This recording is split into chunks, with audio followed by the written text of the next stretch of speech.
Welcome back to These Things Are Written on this Wednesday. Glad that you're joining us. We are starting another chapter in the book of Amos, Amos chapter 4.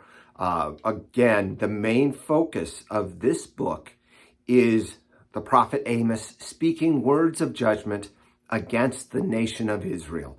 That's the northern kingdom, not to be confused with Judah and the southern kingdom. And we'll take a look at that in just a bit. Let's begin with verse 1 of chapter 4. Hear this word, you cows of Bashan, who are on the mountain of Samaria, who oppose the poor, who crush the needy, who say to their husbands, bring that we may drink. An interesting verse to start this chapter, talking about the cows of Bashan. Who are the cows of Bashan? And what do they symbolize? I read a lot of discussion about that. And really, it comes down to focusing on the royal women of Samaria, or the wives of the kings and the king and his officials, those who are wealthy and well-to-do, who also are oppressing the poor, who are crushing the needy, who use their husbands to take advantage of others. Bring that we may drink, with the understanding that it is at the expense of others. Let's continue with verses 2 and 3. The Lord has sworn by his holiness that, behold, the days are coming upon you when they shall take you away with hooks, even the last of you with fish hooks. And you shall go out through the breaches, each one straight ahead, and you shall be cast out into Harmon, declares the Lord. Again, he is speaking to the royal women, the cows of Bashan, the well-to-do women of Samaria, reminding them that judgment is coming upon them as well. There is no escape from this that is coming. The women will not escape. Their wealth will not allow them to escape. They are going to be like fish that have been caught on hooks. Brought in, there is no escape upon them. And upon them especially because of their lack of mercy towards others. And you shall go out through the breaches, in verse 3, each one straight ahead. Again, focusing on the destruction, the breaches in the walls of Samaria. That will be destroyed, being cast out into Harmon. That is one of those few places of the Old Testament that it is not known where that is, but it really into another foreign land.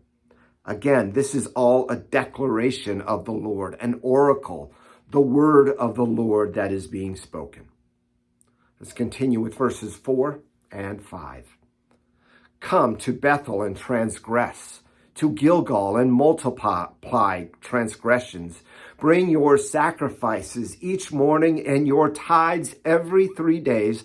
Offer a sacrifice of thanksgiving of that which is leavened, and proclaim free will offerings. Publish them. For so you love to do, O people of Israel, declares the Lord.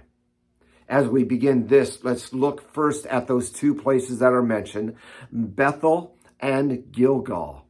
Bethel and Gilgal are two places where altars were set up to worship the Lord, along with Dan, up in the northern part.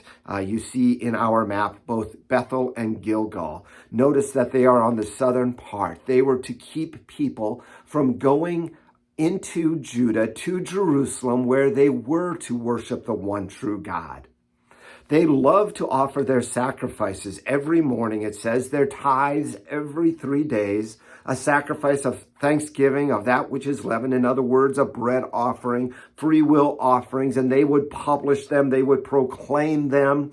Again, remember that the worship that they were doing in Bethel and in Gilgal, in all of the northern kingdom of Israel, may have been in part to the one true God, Yahweh, the God of Abraham, Isaac, and Jacob, but also to many other gods. And our God is a jealous God, right? He does not accept worship that is in combination of other false gods. This worship is not accepted. The worship, not only is it a worship of along with other gods, but it is a worship that is all for show, to make others look at them, to see how well they are doing in the worship. But we are called to worship the one true God, to worship him and him alone. And getting back to the first part, to show love and mercy to all, especially those who are possibly going through times of difficulty, who are poor and needy. Show love and mercy to them. That's what God desires. Love God and love others. May we be faithful witnesses in that. Amen.